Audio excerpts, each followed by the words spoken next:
Okay everyone, welcome back to my channel. So in this video we're going to be going over a requested video on supply and demand, using supply and demand with order flow footprint charts to identify a true area of supply and demand.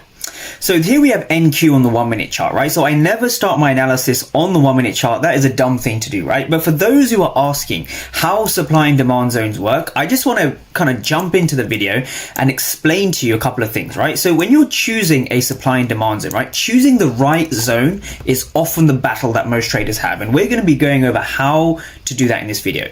But the truth is, when you're choosing a zone to trade from, right, people call it fair value gaps, people call it order blocks, people call it breakers. There's a lot of things that people use, and there's a lot of things that people use, terminology wise.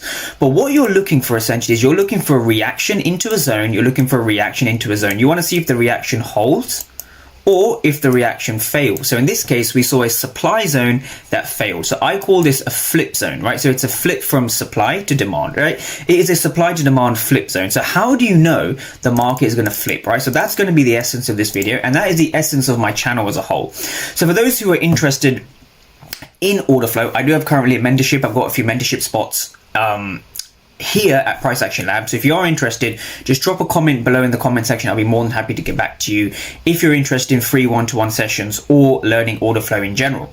Now, with that being said, how do you determine an accurate supply and demand zone, right? So what you're looking for is you're looking for how price action behaves inside of this level, i.e. you are looking for the interaction between buyers and sellers over here. So simply put, when you see a demand area, right, so let's just break this down off the charts for 1 second because I want traders to really understand this. When you see price coming into, let's call this a